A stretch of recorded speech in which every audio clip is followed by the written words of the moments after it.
The age-old question. Mouse and keyboard versus controller, the aim assist debate, but today we're talking about it on Apex. And if you guys didn't know, I've been grinding Apex for about the past month and a half, 2 months. I'm not new to it. I just haven't played in probably since release, really, like really grinded it out. You know what I mean? The last time I grinded it out was on PlayStation 4, and that was like right when it first launched. But this is about mouse and keyboard versus controller on Apex. And if you guys didn't know, I play both. And it's basically down to how I'm feeling that day. But aim assist on this game is a lot different than Call of Duty. I know a lot of you are coming from Call of Duty and want to know, yo, why does my aim feel so bad? Why does it feel so different? You know, I don't get that much aim assist. Well, I'm gonna tell you right now, 4-3 classic if you want to see immediate results, right?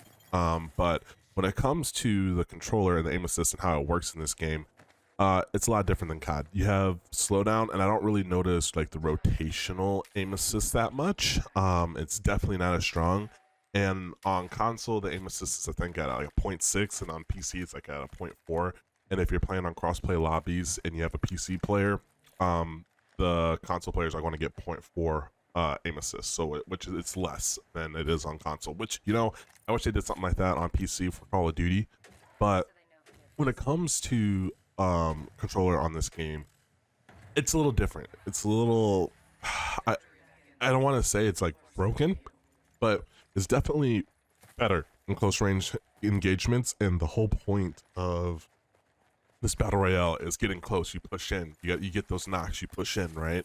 But that's not to say that mouse and keyboard doesn't have tools to use and utilize to break aim assist. Like you have the row strafe. You got like different movement techniques. It just there's things you can do to break aim assist, and that's what like this whole skill gap is. And controller really limits you. It really limits like your movement if you're not using scripts. And I know if you're playing like an age, if you're playing like in tournaments and stuff, they don't allow like tap strafing or those type of binds on your controller, but you can do it. I personally, I've tried it and it just doesn't work out. But here's the thing: if you're doing that on controller, if you're using those tap strafing binds and all that, it's just a mouse and keyboard input, and you don't get aim assist when you're using those binds. So I guess whatever. If you're trying to do that, you lose aim assist. That's a balancing issue. But when it comes to like the skill on controller in this game, there is a huge skill gap on controller. It's not just plug and play.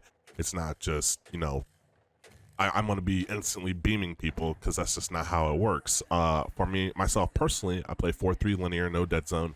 I think that one has like the highest skill gap there is, right? Because it's crazy. Like I don't get that much aim assist, right? But like all my movement is on my controller. And let's just talk about like on controller, you have to play super smart. Like controller players, they play so smart. And I notice that when I'm on mouse and keyboard, I don't play as smart because I can turn around real fast. I have that awareness. Mouse and keyboard, it is easier to I think control recoil 100%. And I think that it's easier to move around. It's easier to get better at the game on mouse and keyboard in the long run, right? If you want instant success, you would just plug in a controller, but your skill gap won't be there. Not to say that the controller players aren't really good, but like you really have to grind the game to get good, right? In playing on mouse and keyboard, there's mechanics that if you're coming from other games, it might be a little difficult. But you can still get used to it. Like it's just like anything, repetition, right? And in this game, it's really going to come down to what input you like to play. Like if you're playing ranked, I would suggest, like once you get into like the higher ranks, not that you can't do it, there's plenty of really good mouse and keyboard players, but like for the average person, you're going to see more success than ranked on a controller, right?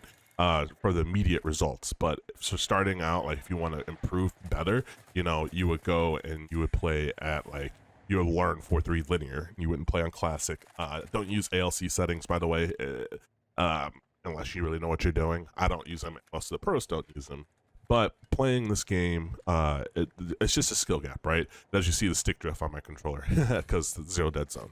But you look at people like Jen Burton, or you look at people like some of the TSM guys, or even some of the good mouse and keyboard players. Like, they're just at a level where the average person will never be unless they grind at the game, understanding every little mechanic. And it does come down more to how your team synergy is in this game on when it comes to ranked, and that's what I personally enjoy. But TDM is coming out soon, and like I said, it's my personal opinion. It literally comes down to what input you want to play. I don't think a controller is good for immediate results. Mouse and keyboard is better for the long run, and you just got to learn how to play smart, and you got to get out of that Call of Duty mindset for sure. The skill gap in this game is absolutely insane. But TDM's coming out soon, guys, so if you guys want to really hone in your skills and really hone in your aim, that comes out tomorrow. So I hope you guys enjoy the video. Let me know down in the comment section below what you guys think. Always remember to stay blessed and humble. I'll catch you in another game. Peace.